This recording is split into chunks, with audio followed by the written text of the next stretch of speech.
Yeah, very cool. All right, let's kind of talk a little bit about recruiting. Do you have a recruiting story that you can share with us, whether it be how you got recruited or a player that you can remember, them kind of going through the process and how that evolved? Yeah, I actually, what comes to mind is maybe a little bit different than some other coaches, because the recruiting process is different for everybody, and obviously, like the top recruits, they're going to be, they're going to get a lot of attention. I actually had a kid that played for me that we didn't recruit; we decided not to recruit. We, played on not an elite club team, and just kind of fell through the cracks. Ended up coming to my school, came out, talked to us about trying out. And we just kind of said, we don't have anything in the fall. Came out in the spring. We had some extra roster spots because obviously people graduate or they don't play as their senior spring season.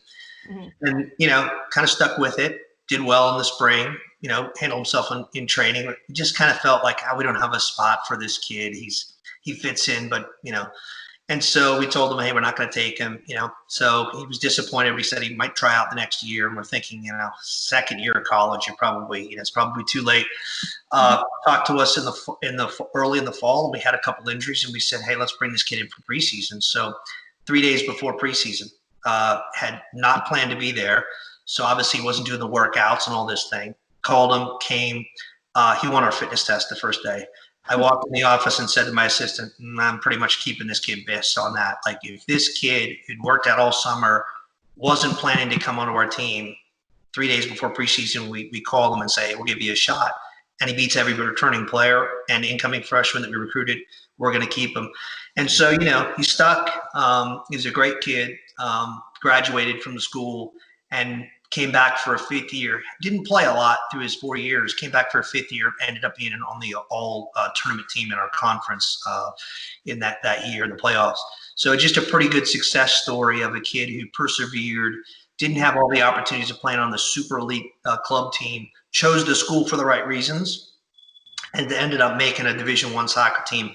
Ended up getting some scholarship money and ended up having a pretty decent accolade there his fifth year. So super kid, super leader, a lot of positive leadership qualities that helped our program. It is a really good story.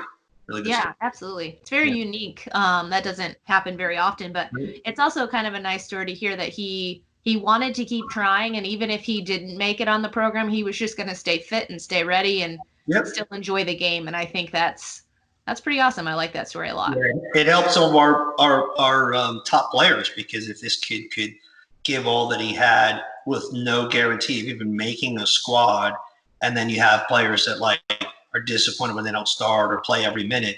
This was a pretty humble experience, and ended up being a super success story where he ended up getting scholarship money and being on the all championship team that year. So really cool story.